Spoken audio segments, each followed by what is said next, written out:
প্রথমত বাংলা ক্রিয়াপদের শেষে অবশ্যই কোনো কিছু হয়েছে বোঝাতে আমরা বাক্যের গঠনটা করব সাবজেক্ট যুক্ত মাস্ট হ্যাভ যুক্ত ভিত্রি যুক্ত অবজেক্ট অবলিক।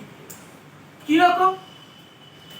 অবশ্যই সে এই বইটা আজ বিকেলে বেলা কিনেছে, অবশ্যই সে সেখানে গিয়েছে, অবশ্যই তারা এখানে এসেছে, অবশ্যই সেই ইংরেজিটা শিখেছে, এই অবশ্যই শিখেছে, অবশ্যই এনেছে, অবশ্যই দিয়াছি।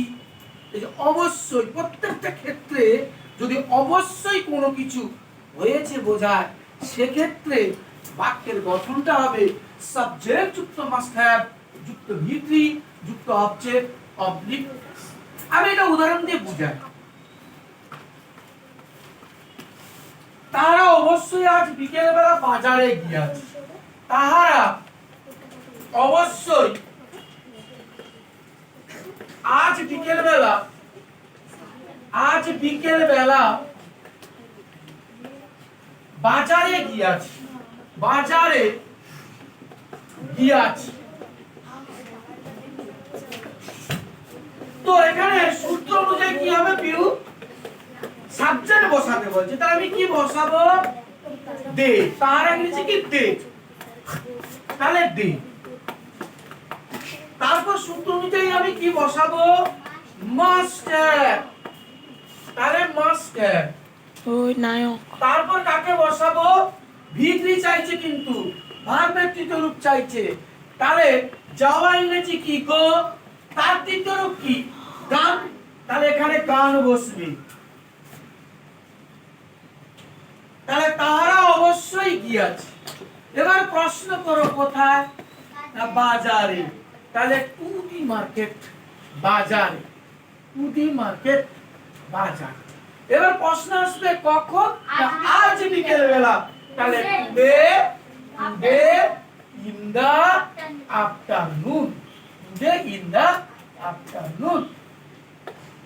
ঠিক এইরকমই তদ্রূপ যদি আরেকটা বাক্য দেই, আমার বাবা একটা কম্পিউটার অবশ্যই তোমার জন্য কিনেছে। যদি আমি এরকমই একটা বাক্য বলি, কি হবে?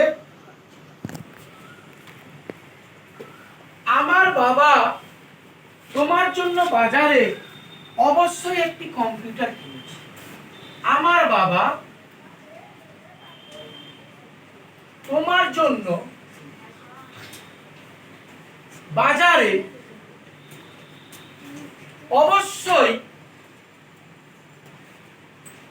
একটি কম্পিউটার কিনেছে, একটি কম্পিউটার কিনেছি, কিনেছি। এই তো জিনিসটা না? কই এখানে কি বসবে? প্রথমে সাবজেক্টটা বসাতে হবে। কি বসাবো? আমার। আমার বাবা। এখানে কর্তাটাকে আমার বাবা, তাহলে মাই ফাদার, আমার বাবা। তারপর সূত্র অনুযায়ী আমরা কি বসাবো? Must have. তাহলে my father must have, must have. তারপর কাকে বসাবো? ভার্বের তৃতীয় রূপ। তাহলে কিনেছে, কেনা ইংরেজি কি? বাই। তার তৃতীয় রূপ কি হবে? বট। তাহলে my father must have bought, must have bought. আমার বাবা অবশ্যই কিনেছে। কি কিনেছে? না একটা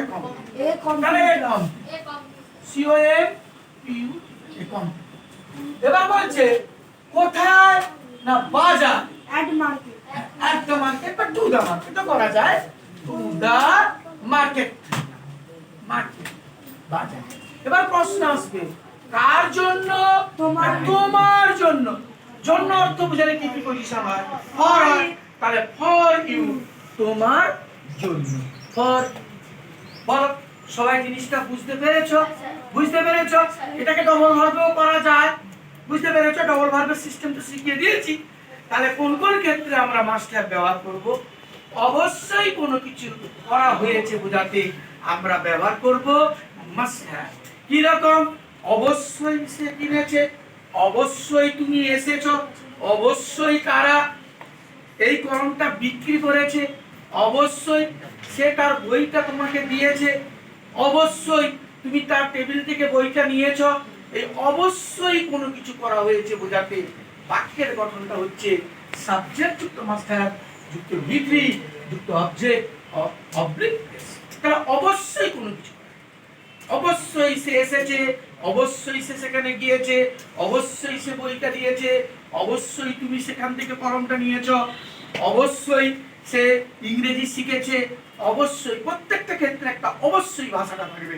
তা অবশ্যই কোনো কিছু করা হয়েছে এইরকমই যদি বাক্য থাকে, বাংলায় বাক্য থাকে, সেই বাংলার বাক্যের গঠনটা হবে সাবজেক্ট যুক্ত মাস্টার যুক্ত ভিত্তি যুক্ত অবজেক্ট অবলিক। ওকে, সবাই বুঝতে পেরেছো? স্টপ।